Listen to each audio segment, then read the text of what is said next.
சட்டப்பேரவையின் 3ஆம் நாள் நிகழ்வுகள் தொடங்கியுள்ளது. அதன் நேரடி காட்சிகளை தற்போது பார்க்கலாம். மாநில மன்னன் அடிதழியி நிற்கும் உலகு, குடிமக்களை அரவணைத்து ஆட்சி நடத்தும் நல்லரசின் அடிச்சுவட்டை நானிலமே போற்றி நிற்கும்.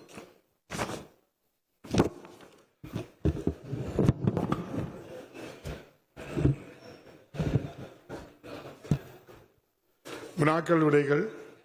வினாயன் 269 மாண்புமிகு உறுப்பினர் பே. சு. தி. சரவணன், மாண்புமிகு நீர்வளத்துறை அமைச்சர் அவர்கள்.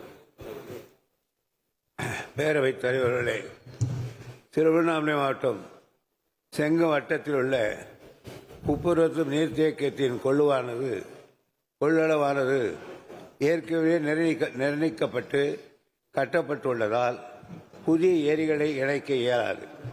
அவ்வாறு இணைக்கும் பட்சத்தில் உப்பநத்தம் நீர்த்தேக்க திட்டத்தின் கீழ் பதிவு செய்யப்பட்டுள்ள ஆயக்கட்டுகளின் நீரில் உரிமைகள் பாதிக்கப்படும். மேலும் எறையூர் மற்றும் வடமாத்தூர் ஏரிகளை இணைப்பதற்கு எறையூர் வனப்பகுதியில் அதிக நீளம் மற்றும் ஆழம் கொண்ட புதிய கால்வாய் வெட்ட வேண்டியிருக்கும். அதற்கு சுமார் 10 ஏக்கர் வனநிலம் தேவைப்படும். எனவே இத்திட்டம் நீரியல் ரீதியாகவும் பொருளாதார ரீதியாகவும் சாத்தியமற்ற திட்டமாகும். மாண்புமிகு உறுப்பினர் சரவணன். மாண்புமிகு பேரவைத் தலைவர் அவர்களுக்கு வணக்கம்.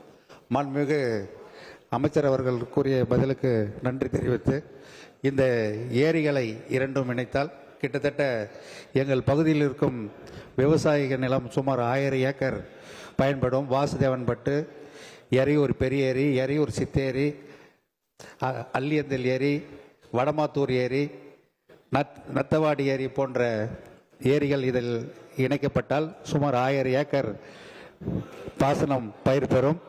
இருந்தாலும் வனப்பகுதியில் நிலம் தேவைப்படுகிறது மாண்புமிகு அமைச்சர் அவர்கள் தெரிவித்திருக்கிறார்.